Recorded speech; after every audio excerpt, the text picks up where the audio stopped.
I don't think the key is... Oh, wait, cat. We can actually open the thing now. Because we have TK. Can?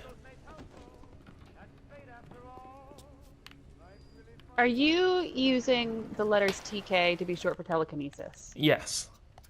Okay, just wanted to make sure. Do you have an objection to that? Nope.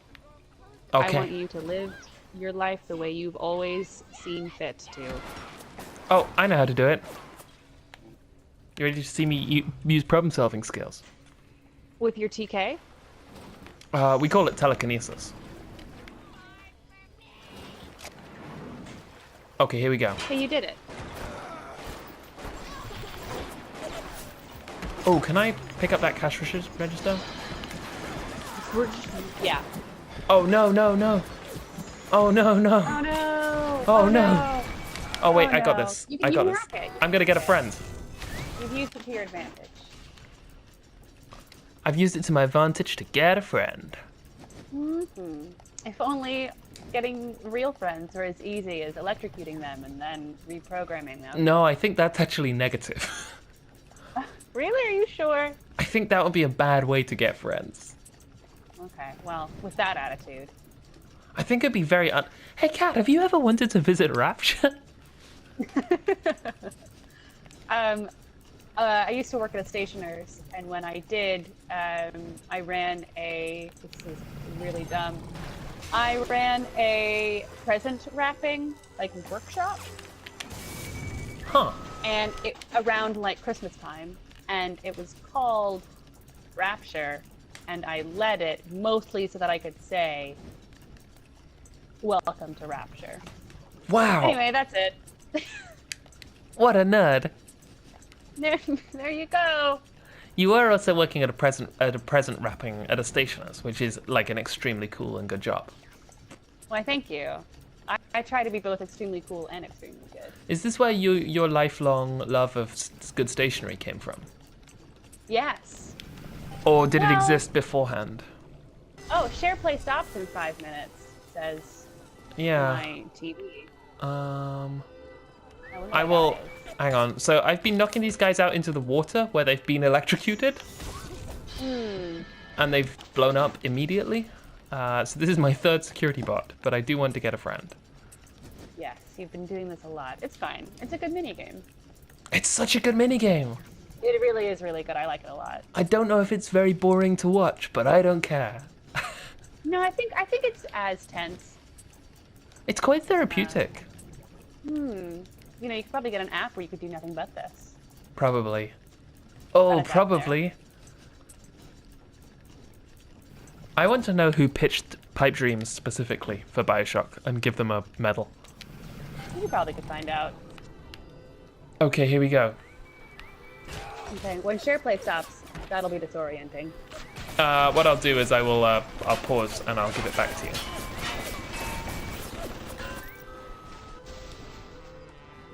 I have basically no health. I'll restart share play when this security countdown finishes. Oh, they're gonna fight. No, they're not. Because I'm gonna get friend number 2.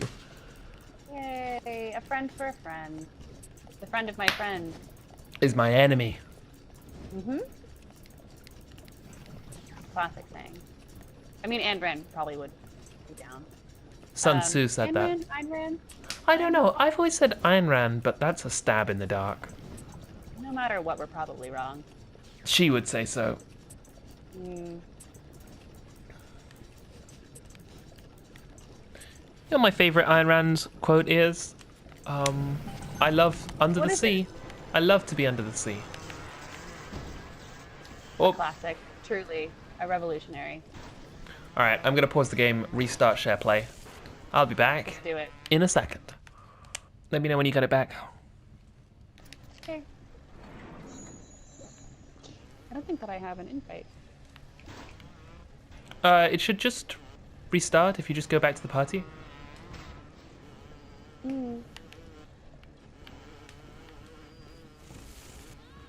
No luck?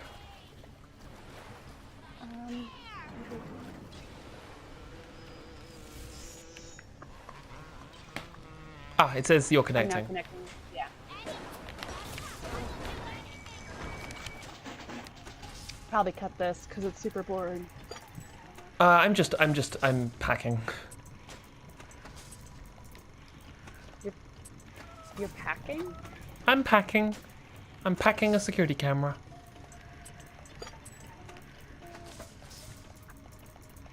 Hacking. You're hacking a security camera. That's me. I heard you say packing, and I was confused.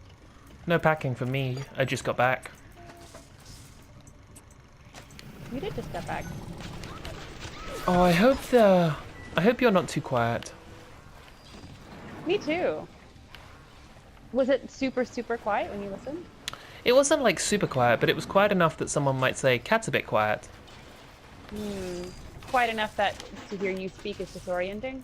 I don't think so. We'll see. I mean, we'll see. We'll see. I'm happy to see. I'm That's happy all to we can replay this level again, if needs be.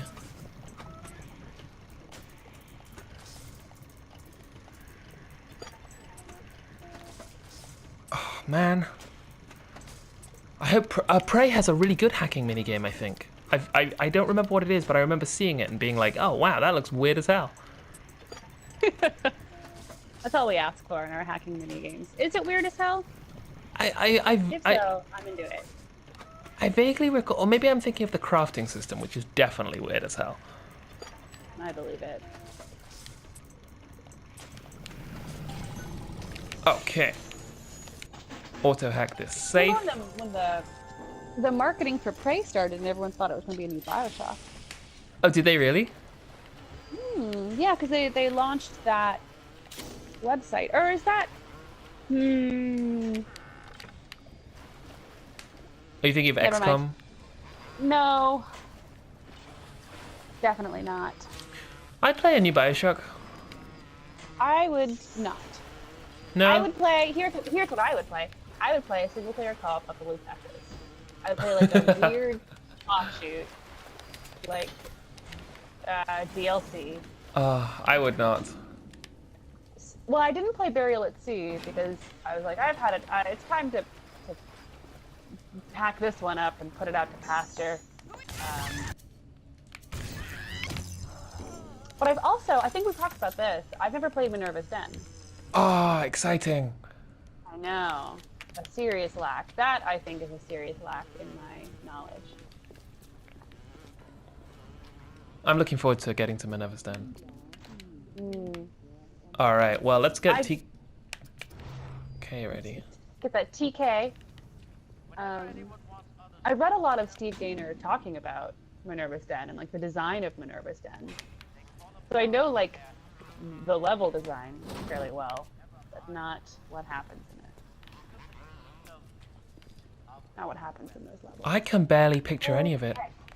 I think I only played like... Well, he talks about using like this wheel structure so that everything has like a central hub, and the way that you are able to like gate the player through, getting a new tool and coming back to this hub, and then you like go and you encounter the next obstacle before you're given the tool, so that you know immediately where to go next. Huh. It's pretty clever. Oh, this is when they have us fight a Big Daddy, isn't it? Is it? I know that this is when he comes out up there, and then you have to throw a grenade at him. You have to get the dynamite that you're throwing and throw it back. Oh, we might have a problem. Well, that worked. Oh no, there's another one. I'm getting bombs thrown at me left and right. Yeah, you're supposed to grab one of them and throw it at the door. Go to surgery. But where are the bombs coming from? Ah. From there.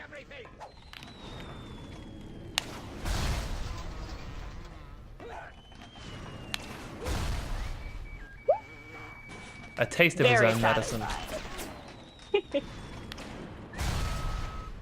Oh no! I think you hurt your friend. Got him. You should name all of them, I think. That way when they die, it hurts more. So... Oh no, I think he's gone. Yep. Oh, a Probably grand wouldn't shame. have if you'd named him. Okay, so this is a really interesting level that I think oh, Is she gonna get up? there's a whole. No, maybe he's certainly uh, unsettling, huh? I had lunch with the goddess. Steinman, she said. I'm here to free you from the tyranny of the commonplace. I'm here to show you a new kind of beauty. I asked her, what do you mean, goddess? Symmetry, dear Steinman. It's time we did something about symmetry. What a good line. It's time we did something about symmetry is a great line. It's a very good line. This whole level is very unsettling. Yep. It's like such a mission statement to begin the game with as well. Like if this is your first level. I wonder what the game would feel like if it began any other way. I mean, it speaks to the whole kind of fascination with reconfiguring the body and the way that we approach the body and the way that we approach the ideal, especially like with regard to the female form. He doesn't seem to talk. He doesn't really talk much about changing the appearance of men in Rapture or any other gender. No. Although they do talk about at one point.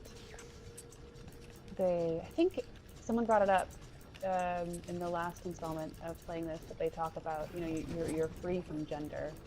Unfortunately, they also say you're free from race in the same sentence. Which is like Yeah. it's drawing a direct corollary that like is not real. Very troubling. Yeah.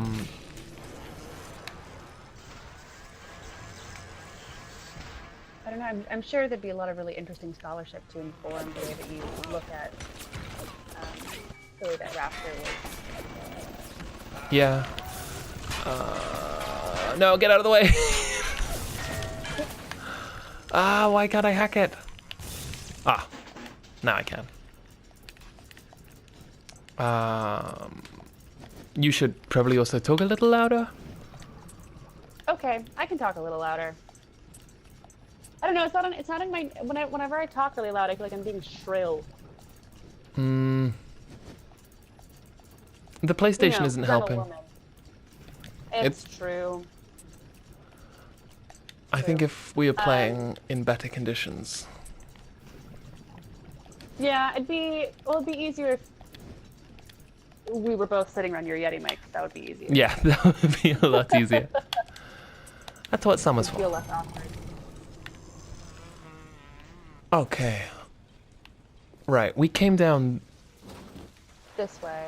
Did we come down this way? Yeah, we did. I don't know. I lied. I bluffed. Catherine's sense of direction, Brewster. That's what they call me. That was my nickname on my softball jersey.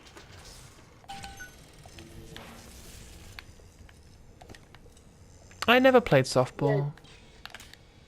You say that with a sense of like yearning. Yeah. Do you want to play softball? Why specifically softball, not baseball? Oh, it's high risk.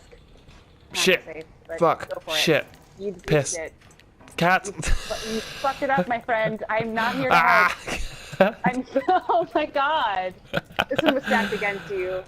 Oh no. Well.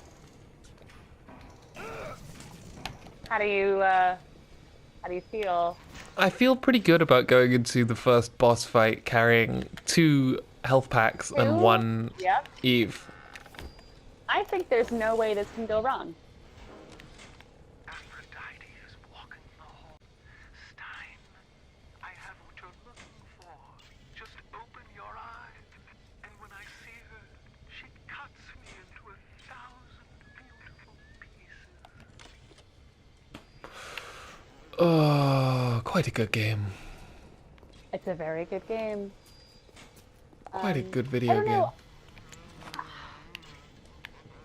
I remember feeling like a serious sense of disconnect between the characters when I finally met them and their audio logs. Yeah. And I think that they're, I don't know, I can appreciate it now, but when I was first playing, it took me, I don't know, there was a serious disconnect, and I wonder what the way to combat that is. Do you think, You know, how much of it do you think is like a technical thing, where like the models are so rudimentary?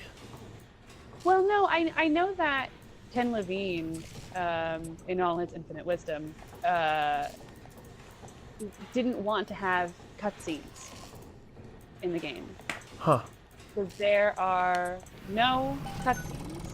But I think when you lack a sense of direct focus at certain like milestone moments within a narrative, I think it can, especially when we're used to kind of being force-fed bits of narrative in games, it's difficult to kind of grasp onto like, oh, what's this, like the authored story here? Like, what am I trying to receive? I quite like the know. way that feels in Rapture, though, in combination with Rapture's... I've paused it because we're about to get into the boss fight. In combination with Rapture's kind of incoherence. Rapture feels like an incoherent space in a lot of ways. And I think this kind of fractured sense of narrative comes across really well in that context. Just this kind of constant sense of like, what is the story here? What am I trying to get out of this space? And in what Absolutely, ways but is it then resistant? Yeah, but then you have to deal with the fact that you have a fractured narrative. Yeah. And like, does the service by which, does that, at the end of the day, does that serve to benefit or take away from the way that the player receives that story? And I don't know. I mean, I don't think anybody would be like, Bioshock, what a bad game. So, it's done At the with it. same time, I was really surprised by the fact that the game begins with Atlas basically just saying like, yeah, I've lost my family, find them. And like that's the only motivation we have at the beginning. Yeah. Alright, let's go kill this guy. That's a good point. I feel like this game is so just like ingrained in me that there's a lot of it where I'm like, I don't really question. Yeah. Well, Yep. Okay, we're just gonna go straight into mutilation, huh? yeah, a whole thesis here on, gendered violence. Yeah. Yeah. I mean, like, the first thing you see in this level is a picture of a woman with scissors in her eyes. Yep. My guy, my friend here, should be really helpful. Well, yeah, we haven't named your friend, so we kind of set him up to die. That's true. Something to throw. Okay, that'll do. Well, you could set fire to the I don't have the gasoline. fire plasmid. Oh. I can only carry 2 at once. I had to swap it out. Well, more fool you. More fool life. Whoa! It caught fire. As I was, he shot it and it caught fire. Hooray! And then I caught fire. Boo. Well, you're almost done here. Okay, that was easier than I remember it.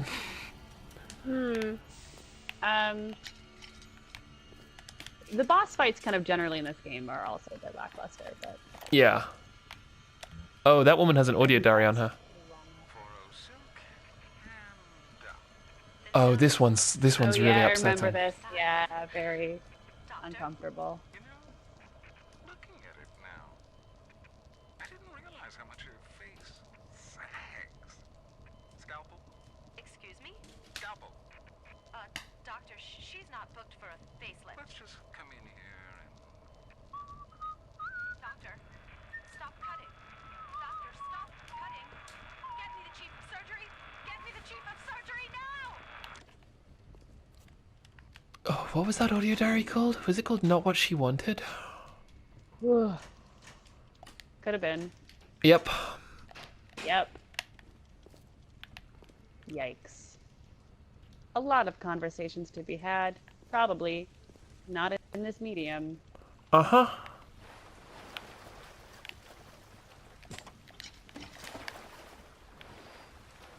Is there a history of kind of the mad plastic surgeon being used as a gender trope in horror more broadly?